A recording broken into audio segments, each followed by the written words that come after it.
Yung Filipino perspective, dun talaga ako naniniwala. Simple lamang ang pag-aasa ng mga Pilipino sa arsenal sa Cavite. Ayon niya kay Dr. Trinidad, hindi naman talaga kasama ang mga Manileño.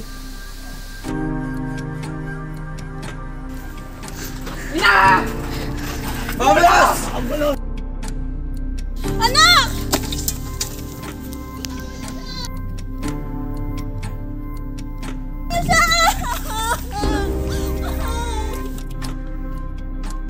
Tranquilo!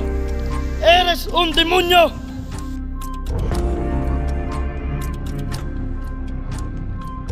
Isa sa dahilan ng pag-aalsa ng mga manggagawa ay ang bagong polisiya ng Hiral. Si General Izquierdo ba? Grabing pagpapahirap.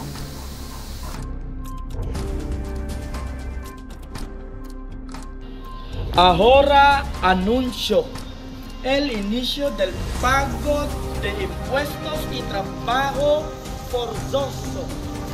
¿Entiendes?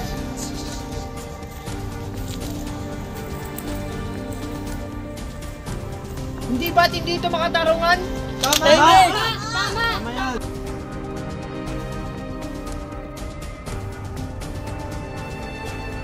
Nag-alsa ang mga Caviteño dahil sa bagong pulisiya na pinatupad ni General Izquierdo, ang polo ay serbisyo at paglalatag ng buwis.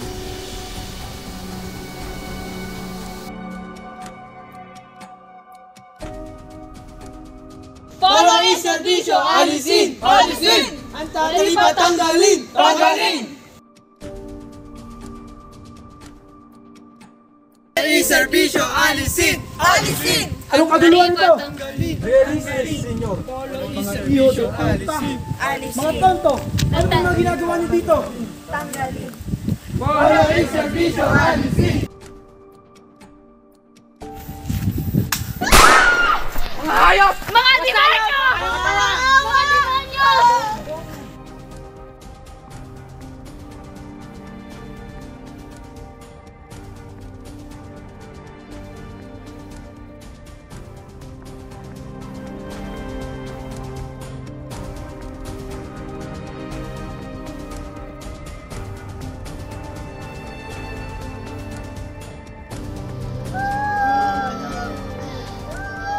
Wala siya kasalanan.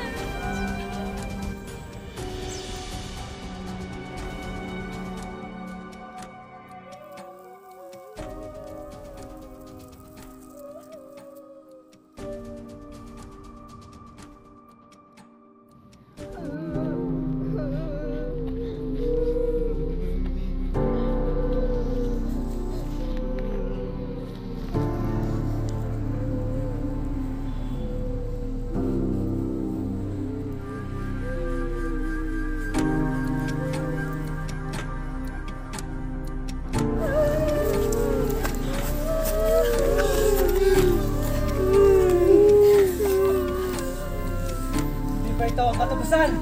Ito pa lamang simula!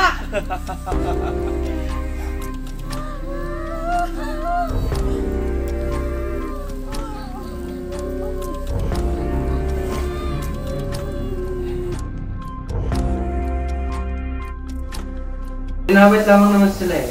Sila kasi ang itunuring utak ng pag-aasa sa Cavite. At saka sila rin ang nagsusulok sa second election. Kaya sila ang nakita ng General. Kaya sila pinitan.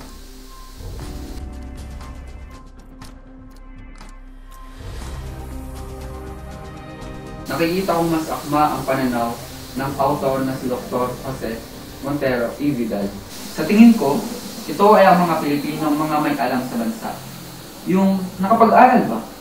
Imposible namang mga pari ang magpasimula ng pag-aalsa sa sinasabing kumalat hindi lamang sa Cavite, ngunit pati na rin sa Kamaynilaan. Ilang taon na rin ang nakalipas at hindi pa rin natin malaman ang katotohanan. Bakit? Bakit nga ba natalo ang Caviteño sa pananaw ng mga Espanyol na ayon kay Dr. Jose Montero y Vidal? Sentarse. Nosotras escuchamos algo. Nosotros tenemos noticias. ¿Qué es? Ito ay pinamumunuan ng mga edukadong nakapagtapos sa Europa. Si, senyor. Balak ng mga Indyong ito na matake katulong ang mga Manileños. Balak nilang pabagsakin ang gobyerno ng Espanya. Mga Diablo! Saan sila nakuha ng lakas ng loob upang mapagsakin ang ating gobyerno? General, hindi tama ang kanilang ginagawa. Papayag na lang ba tayo na ginaganito tayo ng mga Indyong ito?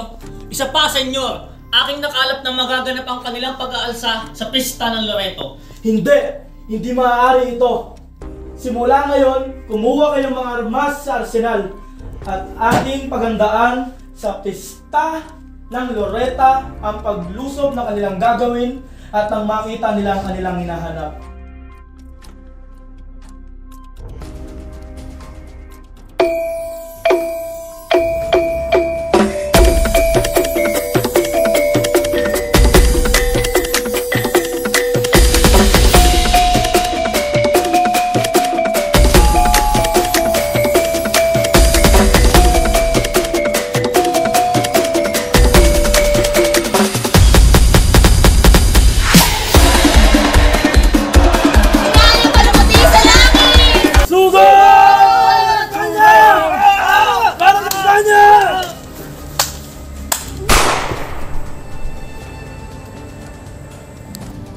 Mabuhay ang Espanya!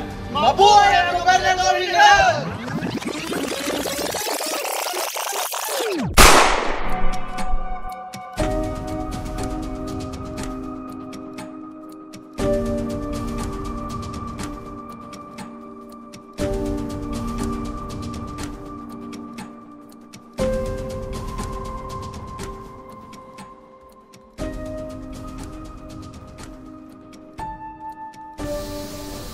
Ang hatol? Ang hatol? Ang hatol. Ang hatol. Ang hatol. Ang hatol. Ang hatol. Ang hatol. Ang hatol. Ang hatol. Hindi magkakaroon ng hatol.